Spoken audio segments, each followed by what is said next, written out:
Repetition.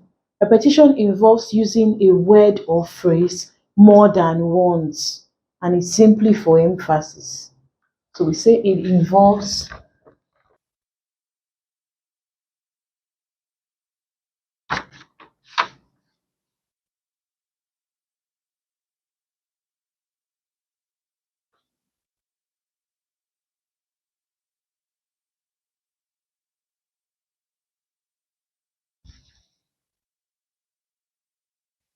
for emphasis. Let's add it.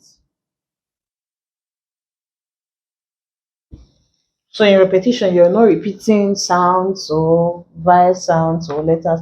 You're repeating the whole word. For example, hand in hand,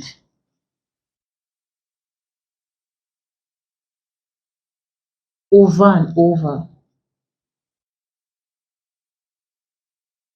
dust to dust, ashes to ashes, like that, like that.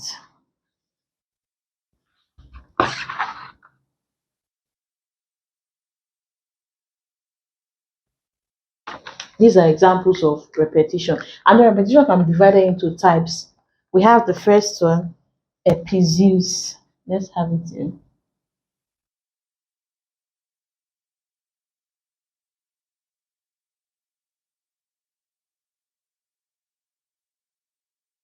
First off, we have epizeus. This one is when you repeat words successively.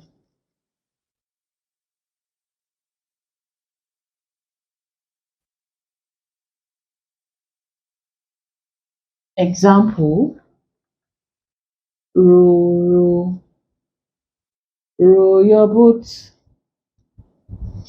In the poem, the word row is repeated like next to each other when you repeat it. Or why? Probably when a person is wailing and then keeps repeating that word. So if it's next to each other like that, we call it epizeusis. Then there is anaphora. This repetition of words or phrases, repetition of words or phrases at the beginning of the sentence. Words or phrases at the beginning of sentences. Good example. We talked about this when we are looking at literary terms. A time to plant, a time to plant,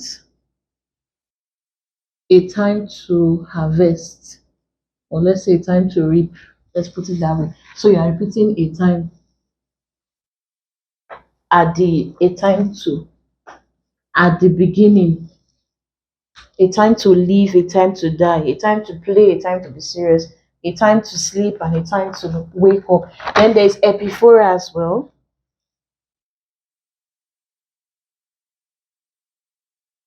which is the opposite of anaphora now. Repetition of words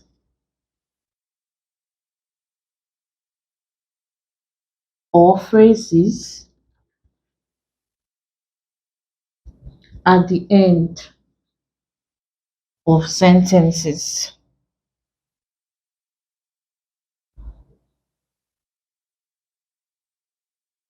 Example is the definition of democracy, a government of the people, for the people, by the people.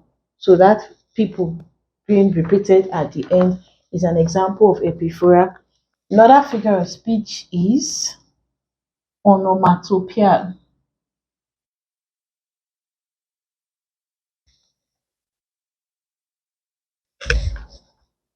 This figure of speech simply has to do with spelling words the way they sound. Like based on the sound it produces, you spell it that way. As you are pronouncing, as you're listening to the sound, the letters that come to mind or the sounds that they make is what will guide you in spelling that word. That is onomatopoeia. Just when words mimic the sounds that they make, you say it is the use of words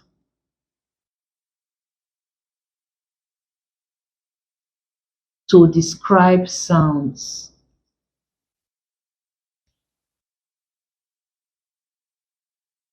Essentially, when a word sounds is spelled just like the sound the word represents, we say it is onomatopoeia. Mostly sounds of animals under there are good examples of onomatopoeia. For example, dogs bark. The actual sound that dogs make is similar to pronouncing the word bark. So this word mimics the sound that it actually represents. So say it is onomatopoeia. Or cows moo, horses neigh.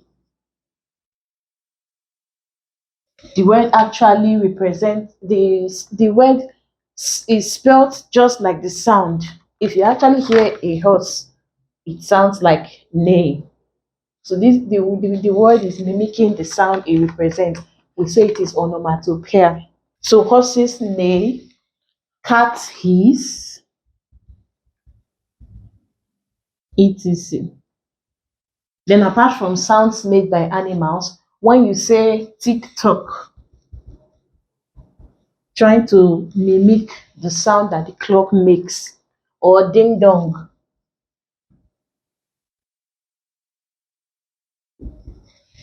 sound of a bell, we say it is onomatopoeia. When words sound like the words are spelled like the sounds that they represent, we say it is onomatopoeia. When you hear a clock, it actually sounds like it is saying tick tock. So when you now use tick tock, that is to represent the sound that a clock makes, we are dealing with onomatopoeia. The use of words to describe sounds, where sounds words describe the words mimic, sorry, where words mimic the sounds that they represent, we say it is onomatopoeia. You can also say maybe the rain hitting roofs. Now I hear pata pata. So using pata pata to for rain sounds is actually onomatopoeia, or the dum dum of the drums. You're trying to mimic the sound that the drum makes. So we are dealing with onomatopoeia. Another figure of speech is pun. Pun is simply playing on words or playing with words.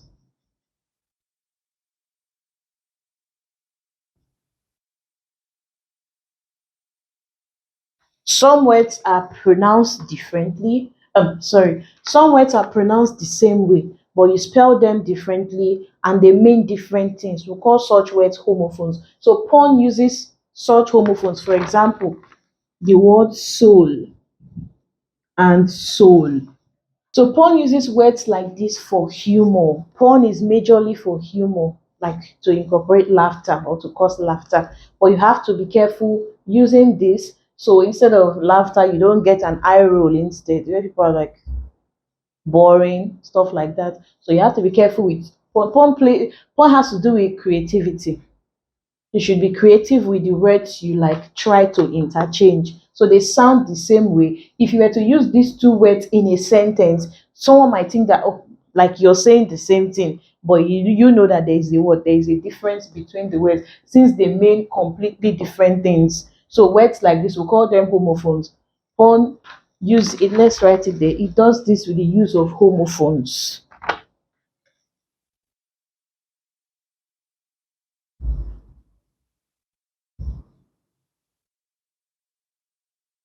With homophones. So, like I said, homophones, words that sound alike, exactly the same way, but they are spelled differently and they mean different things. So, by the time you use words like this in sentences, we are dealing with porn. So, use an example. In the book, The Importance of Being Earnest,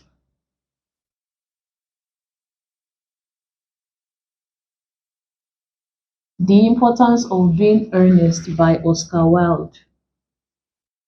The title alone is the author uses this figure of speech because usually you think earnest like as it means honest or being truthful.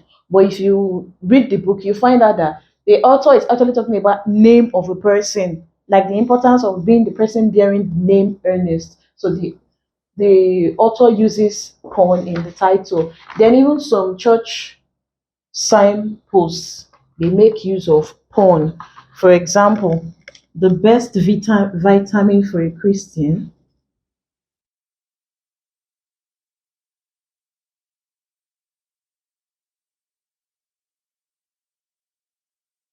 is B1.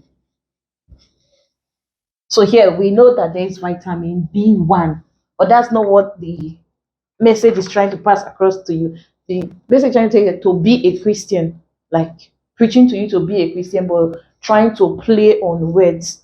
Not necessarily mean the actual vitamin B1, but B1, like be a Christian. That's just fun for you. Playing with words to elicit humor to make the audience or the readers laugh. But you have to be careful with doing it. It should be one that is easily understood. So the reader should be able to like, okay, this is where this person is coming from. This is the source of the point. Next, we have ambiguity.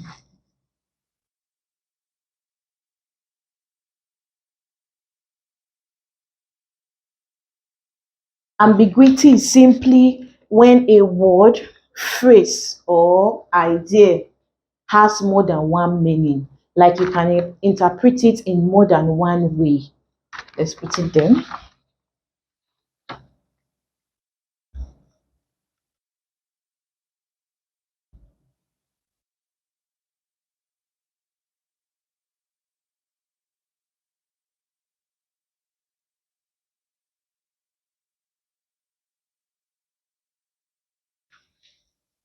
Has more than one meaning. Let me use a good example to explain. A good life depends on the liver.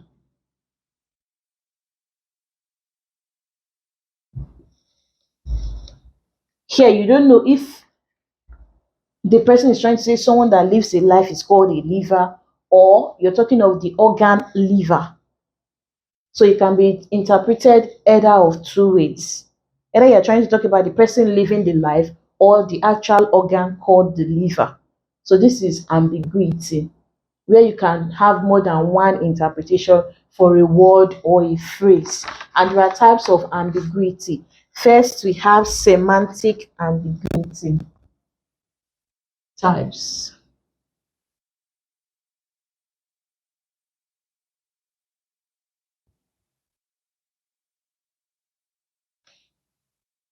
Let's say I, semantic ambiguity.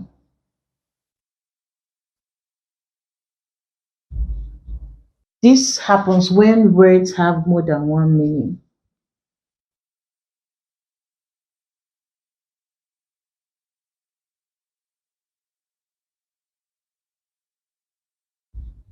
So you don't know which meaning the writer is referring to or the speaker is referring to.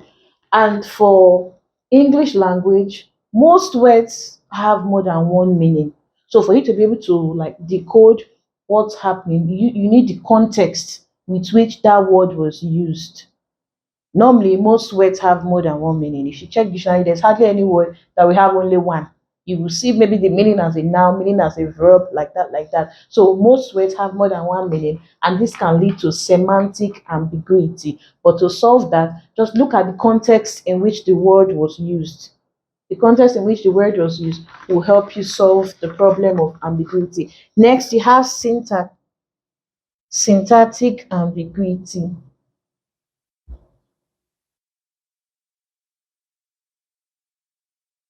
This is when a word in a sentence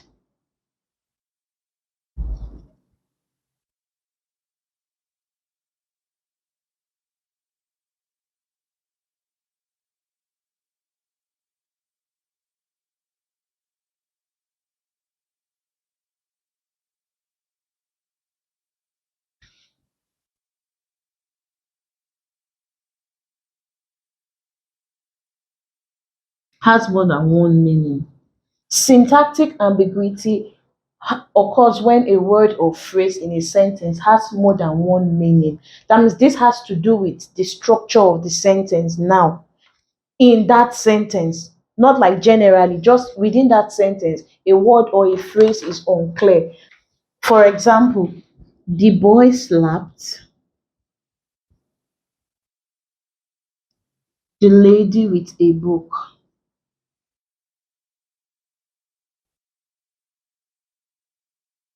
So in this sentence now, it is quite unclear whether the boy did the action of slapping with the book or he slapped a lady that was just holding a book. So this phrase with a book in this sentence is unclear.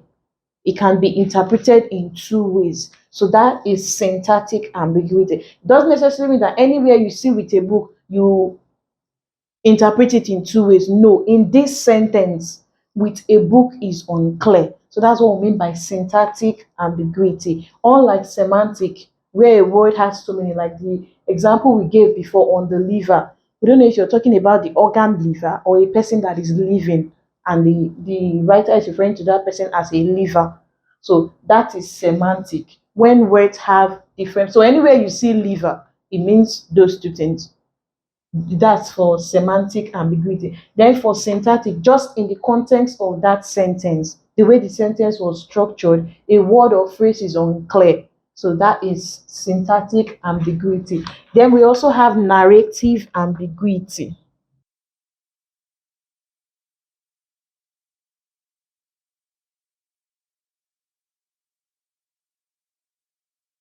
This one has to do with like the plot.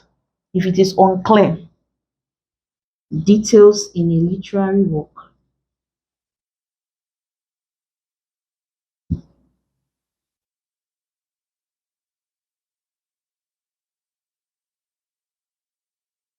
Most times some people are not happy with the probably the end or the outcome of the work they read, or maybe movies they watch. So by the time the author or the writer decides to like leave you hanging, or gives you the choice, you end it the way you want. That's narrative ambiguity. So the details are unclear. There is no like clear ending. There is no clear outcome. It's almost like the writer is giving you the choice. Let it end the way you want it to. How do you feel it should end? That's the way it is. So we are dealing with narrative ambiguity. Now, why ambiguity is meant to like hold readers' interest and give them something to talk about, like something to discuss about. Oh, I think this is what the writer meant. No, that's not what the writer meant. This is what, like, give them things to interact about in after reading a literary work, or even giving them a say. Ambiguity can give readers or the audience a say in a literary work. Writers should also be very careful when using it, as it could lead to confusion when people are not able to like understand or decode the meanings that the writer is trying to pass across. They can get angry. So writers should be very careful when using this figure of speech in their write-up.